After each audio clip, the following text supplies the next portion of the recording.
السلام علیکم ورحمۃ اللہ وبرکاتہ۔ رب اشرح لی صدری ویسر لی امری واحلل عقدۃ من لسانی یفقہوا قولی رب زدنی علما۔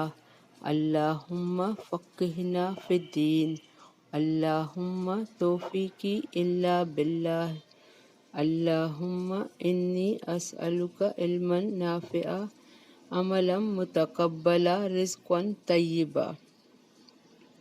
اصبحنا علی فطرۃ الاسلام وعلی کلمۃ الاخلاص وعلی دین نبینا محمد صلی اللہ علیہ وسلم، آمین الہی آمین۔ اللہم صلی علی محمد وعلی آل محمد کما صلیت علی ابراہیم وعلی آل ابراہیم انک حمید مجید۔ اللہم بارک علی محمد وعلی آل محمد کما بارکت علی ابراہیم وعلی آل ابراہیم انک حمید مجید۔ حدیث صحیح میں ہے کہ جو بھی بچہ پیدا ہوتا ہے تو شیطان اس کو چھوتا ہے، مسح کرتا ہے۔ تو بچے کی پیدائش پر شیطان سے پناہ مانگنی چاہیے۔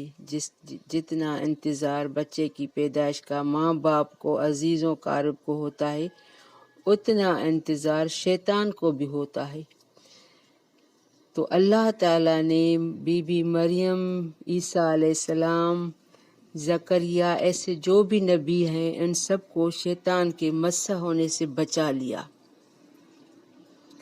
تو جب بھی بچے کی پیدائش کی آمد ہو تو شیطان سے پناہ مانگنی چاہیے۔ آج اس کی آیت آئے گی تو آپ غور سے سننا۔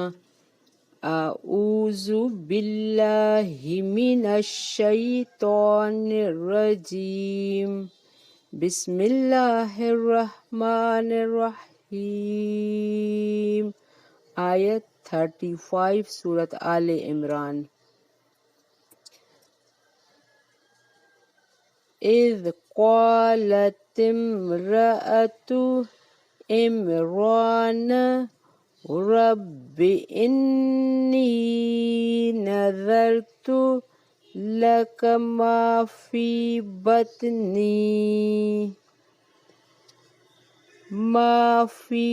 بطنی محررا فتقبل منی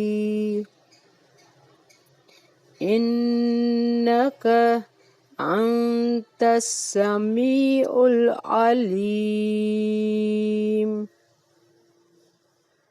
فلما وضعتها قالت رب انی وضعتها انثی واللہ اعلم بما وضعت ولیس الذکر کالانثی وانی سمیتها مریم وانی اعیذها بک وذریتها من الشیطان الرجیم۔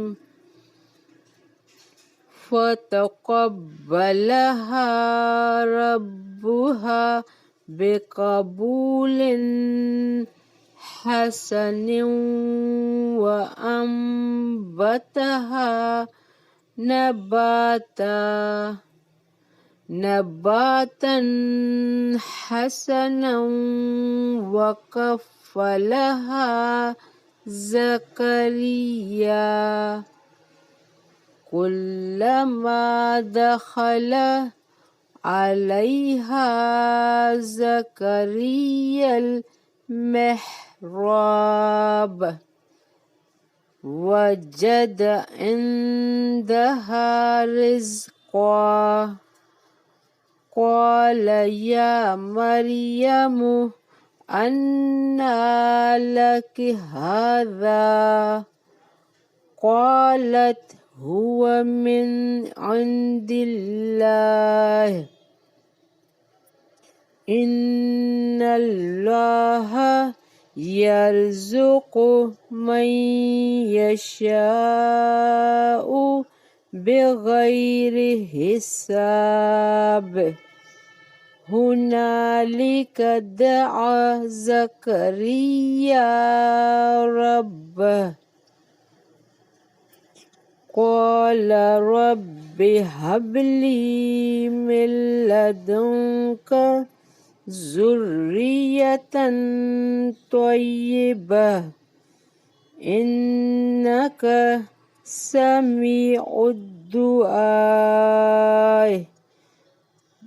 بارک اللہ فی۔ ہم یہاں 38 پر اسٹاپ کر رہے ہیں۔ 38 دعا بھی اہم ہے، خاص ان کے لیے جن کے ہاں اولاد نہیں ہے تو یہ دعا مانگ سکتے ہیں۔ اس کی معنی بہترین ہے، اے میرے رب عطا کر مجھے اپنے پاس سے اولاد پاکیزہ۔ انکا سمیع الدعاء، بے شک تو سننے والا ہے دعا کا۔ یہاں اللہ سے امید رکھتے ہوئے دعا مانگی جا رہی ہے، تو کوئی بھی جب اللہ کو منوانا ہو تو اسی طرح سمیع الدعاء، بے شک تو سننے والا ہے۔ یہ اللہ کی بہترین صفت ہے سمیع۔ سمیع یعنی ہم جو مانگ رہے ہیں انشاءاللہ یقیناً وہ قبول ہوا۔ دعا بھی امید کرتے ہوئے مانگنی چاہیے۔ تو ہم نے اسٹارٹ کیا تھا آیت نمبر 35 سے، اذ قالت امرأۃ عمران۔ آل عمران صورت چل رہی ہے، یہ وہی عمران ہے، بی بی مریم کے باپ۔ قالت امرأۃ عمران، کہنے لگی بی بی عمران کی، رب انی، اے میرے رب، انی بے شک میں، نظر کیا میں نے، لک تیرے لیے، ما فی بطنی جو میرے پیٹ میں ہے۔ یہاں عمران کی بیوی پریگننسی ہے اور اللہ کے لیے منت مان رہی ہے، نظر کر رہی ہے اپنی پیٹ کی ہر، اور جو بھی اس کے ابھی اس کو معلوم نہیں ہے آج کل کے الٹرا ساؤنڈ کی طرح۔ تو یہاں یہ بھی ہمیں پتہ چلتا ہے، بہت سارے لوگ کہتے ہیں اس کے پیٹ میں بیٹا ہے، بیٹی ہے، تو یہ سب اللہ کو معلوم ہوتا ہے، کوئی اس کا نہیں۔ تو یہ کہہ رہی ہے میں نظر مانی، انی نظر کیا میں نے تیرے لیے جو میرے پیٹ میں ہے، محررن آزاد یعنی تیری عبادت کے لیے وقف کرتی ہوں۔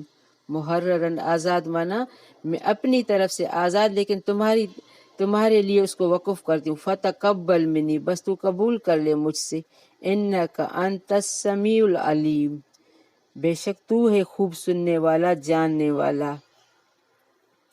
اللہ تعالیٰ مریم علیہ السلام کا قصہ سنا کے ہمیں کیا سمجھانا چاہتا ہے؟ یہی کہ سمیع علیم، ہر بات اللہ سے کرو۔ یہاں ایک عورت کو آنر دیا جا رہا ہے کہ دیکھو ایک عورت ہو کر اپنے اتنی اس میں ہمت ہے، اتنی اس میں ایک بولڈ ہے کہ ابھی اس نے اپنے بچہ دیکھا بھی نہیں، اللہ کے لیے وقف کر رہی ہے عبادت۔ یہ ہمارے لیے سبق ہے اس میں۔ تو وہ کہ اللہ سے سرگوشی کر رہی ہے، بات کر رہی ہے۔ یہاں ہمیں یہ بھی اس بات سے پتہ چلتا ہے کہ ہر بات اللہ سے کرنی چاہیے، اللہ سے شیئر کرنی چاہیے، وہ سمیع الدعا ہے۔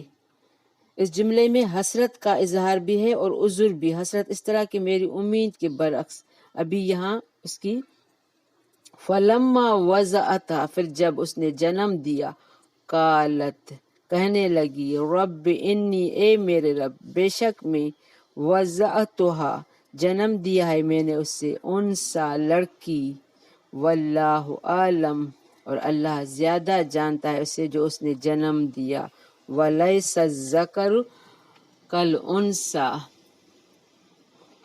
اور نہیں ہے لڑکا لڑکی کی طرح، وانی سمیتها اور بے شک میں نے نام رکھا ہے میں نے اس کا، سمیتها مریم، میں نے مریم نام رکھا ہے۔ دیکھو وہ اس وقت اس کو نام بھی یاد آ گیا۔ مریم کا پتہ ہے کیا معنی ہے؟ عبادت گزار، اطاعت گزار، فرمان بردار، جو خدمت گزار ہوتی ہے نا، اس کا نام مریم ہے۔ وَإِنِّي أُعِيذُهَا میں پناہ میں دیتی ہوں اسے، بِكَ تیرے لیے، وذریتہا، اس کی اولاد کو۔ مریم کے بعد کیا ہوا تھا؟ مریم کے ماں کو عیسیٰ علیہ السلام ہوا تھا۔ اب یہ دعا مانگ رہی ہے مریم کے لیے بھی اور مریم کی اولاد کے لیے بھی۔ کتنی دور کی سوچ رہی ہے۔ اعیذھا بک، وہ میں پناہ میں دیتی ہوں اسے تیرے، وذریتہا، اور اس کی اولاد کو، من الشیطان الرجیم، شیطان مردود سے۔ اس جملے میں حسرت کا اظہار بھی ہے، اور عذر، حسرت اس طرح کہ میری امید کے برعکس لڑکی ہوئی ہے، اور عذر اس طرح کہ نظر سے مقصود تو تیری رضا کے لیے ایک خدمت گزار وقف کرنا تھا، اور یہ کام ایک مرد ہی زیادہ بہتر طریقے سے کر سکتا تھا۔ اب جو کچھ بھی ہے تو اسے جانتا ہے۔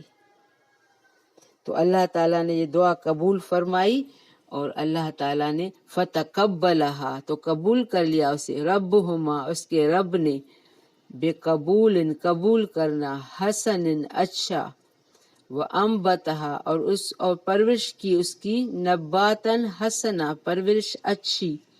اب اس نے یہ پہلی دفعہ ہوا ہے کہ کسی پریگننٹ عورت نے اپنی بچے کو اللہ کے سپرد کیا ہو۔ پرورش، انبتہا نباتن حسنا، پرورشی، وکفلہا زکریا، اور کفیل بنایا اس کا زکریا کو، جو اس کا خالو بھی تھا۔ کلما دخل، جب کبھی داخل ہوتا، علیہا، اس پر، زکریا المحراب، زکریا محراب میں، محراب کہتے ہیں عبادت گاہ، اونچی بلند جگہ کو۔ اب یہاں مریم کو زکریا کی پرورش میں ان کو دیا۔ اللہ تعالیٰ نے ماں باپ کو صرف وسیلہ بنایا ہے۔ اچھے لوگوں کی صحبت، یہ سب اللہ کے حکم سے ہوتا ہے۔ یہ بھی اللہ کا احسان ہے کہ پرورش کے وقت آس پاس اچھے لوگ ہوں۔ یہ آپ دعا مانگنے، اگر آپ کے بچے کے دادا دادی نیک ہیں تو وہ یہ بھی ان کا سایہ ان بچے پر پڑتا ہے۔ تو آپ کبھی بھی ان سے بچوں کو دادا دادی سے دور نہ کریں، یہ اچھی صحبت کا بہت اثر پڑتا ہے۔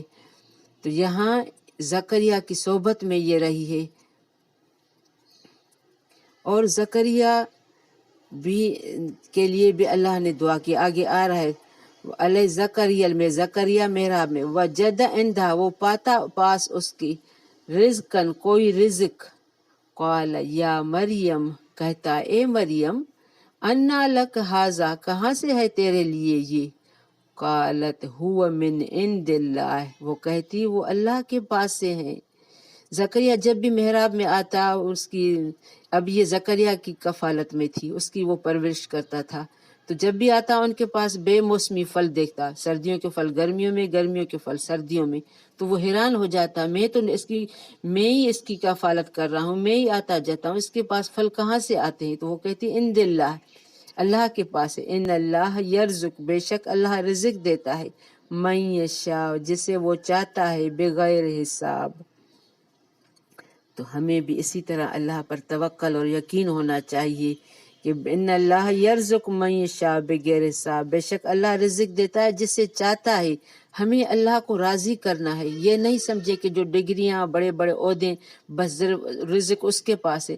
اور یہاں رزق سے مراد صرف کھانا پینا نہیں ہے، ہر چیز جو اللہ کی طرف سے ہے وہ رزق ہے۔ تو ہمیں ہر وقت، حضرت زکریا علیہ السلام حضرت مریم کے خالو بھی تھے۔ محراب سے مراد ہجرہ ہے جس میں حضرت مریم رہائش پذیر تھی، رزق سے مراد پھل ہیں، اور انہوں نے کہا یہ اللہ کی طرف سے، گویا حضرت مریم علیہ السلام کی کرامت تھی۔ معجزہ اور کرامت خرق کے عادت امور کو کہا جاتا ہے، یعنی جو ظاہری اور عادی اسباب کے خلاف ہوں۔ یہ کسی نبی کے ہاتھ میں ظاہر ہو تو اسے معجزہ، اور کسی ولی کے ہاتھ پر ظاہر ہو تو اسے کرامت کہا جاتا ہے۔ یہ دونوں برحق ہیں، تاہم ان کا صدور اللہ کے حکم اور اس کی مشیت سے ہوتا ہے۔ نبی یا ولی کے اختیار میں یہ بات نہیں کہ وہ معجزہ اور کرامت جب چاہے صادر کر دے۔ اسی لیے معجزہ اور کرامت اس بات کی دلیل ہوتی ہے کہ یہ حضرات اللہ کی بارگاہ میں خاص مقام رکھتے ہیں۔ ہنالک زکریا، اسی وقت دعا زکریا، دعا مانگی زکریا نے اب رب سے۔ اب زکریا کے پاس اولاد نہیں تھی، وہ بوڑھا ہو گیا تھا۔ جب اس نے دیکھا کہ اللہ اتنے اس کی دور کی، اس نے سوچی کہ اللہ یہاں اس کو پھل دے رہا تو میں بھی اللہ سے مانگتا ہوں کہ مجھے اولاد دے۔ قال رب حب لی، اے میرے رب عطا کر مجھے من لدنک اپنے پاس سے، ذریتن اولاد، طیبتن پاکیزہ، انکا سمیع الدعاء، بے شک تو دعا کا سننے والا ہے۔ ویسے عام طرح لوگوں سے مانگتے ہیں، پیروں فقیروں سے مانگتے ہیں، ڈاکٹر سے کرتے ہیں کہ مجھے اولاد ہونی چاہیے، تو یہ بہترین دعا ہے۔ مانگنا صرف اللہ سے مانگنا چاہیے، جب چاہے گا وہ دے گا۔ جب ابراہیم علیہ السلام کو بھی 100 سال کی عمر میں اللہ نے اس کی دعا قبول تھی، یہاں زکریا کی بھی عمر اتنی ہی بڑی تھی، یہ بھی بہت بوڑھے ہو چکے تھے۔ تو اس عمر میں جب ہم سوچیں تو اولاد ناممکن ہوتی ہے۔ ہمارے ہاں ہوتا ہے کہ 40 سال تک اولاد نارمل پیدا ہوتی ہے، تو یہاں اس آیت سے ہمیں یہ بھی معلوم ہوا کہ بچہ پیدا کرنے کی کوئی عمر کی قید نہیں ہے۔ جب اللہ تعالیٰ زکریا کو یحییٰ علیہ السلام کی خوشخبری دے سکتے ہیں اس عمر میں، صحیح سلامت نیک، تو ہمیں بھی ہر وقت اللہ سے ہی دعا مانگنی چاہیے۔ بارک اللہ فی، ربنا تقبل منا انک انت السمیع العلیم وتب علینا انک انت التواب الرحیم۔ السلام علیکم ورحمۃ اللہ وبرکاتہ۔